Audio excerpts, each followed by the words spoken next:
Okay guys, welcome back na naman sa aking YouTube channel. No? So, quick review lang to regarding sa upcoming updates ni Mirror. Kasi may nabasa ako dyan sa comment kung ba sa February 27 or Martes ay may update si Mirror. Siyempre, wala pa guys.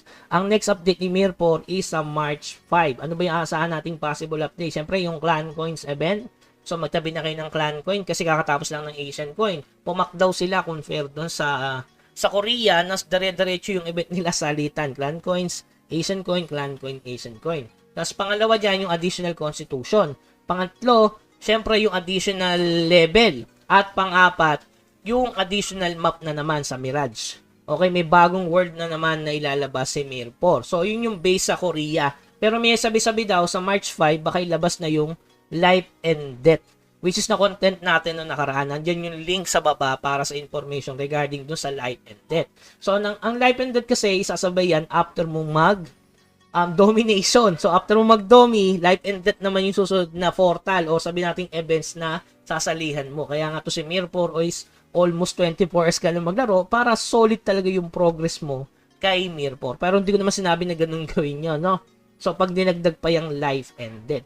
Pero sa tingin ko kasi, yung Life and Death, pwedeng ilabas sa March 19. Kasi nga, March 12 is Nightcrow na. Grand Open ng Nightcrow. Ewan ko, CBT yun, guys, no? So, sa tingin ko, based sa WeMade, syempre, mga bonggang update siya. March 12, Nightcrow, March 19, pwedeng Life and Death. So, syempre, sobrang bigat ng Life and Death. At saka, meron pang additional transparency equipment. Ito, yung sake.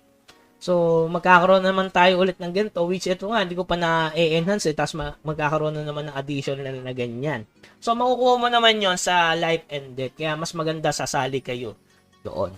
Okay? So, ano lang, bukas mag-start na yung Magic Stone event. Ayan, kung meron na kayong 27 million Dark Steel, guys, mamayang alas 12 na madaling araw, magsisimula na yan. Kung makikita nyo, meron na akong 22M Dark Steel dito. Ito talaga yung sinasalihan kong event, itong Magic Stone event. Kasi pang co-codex natin. Kasi marami pa akong epic Magic Stone dito na hindi ko pa na-codex. Para ma-meet na natin yung 1K codex as free to play. Ayan. 905 na tayo. So, 95 codex na lang, 1,000 na yung ating codex. Okay? So, yan lamang guys. Happy grinding hanggang sa muli. Huwag kalimutan mag-subscribe naman sa ating channel at huwag kalimutan i-like at i-follow tayo sa ating FB page. Hanggang sa muli, paalam.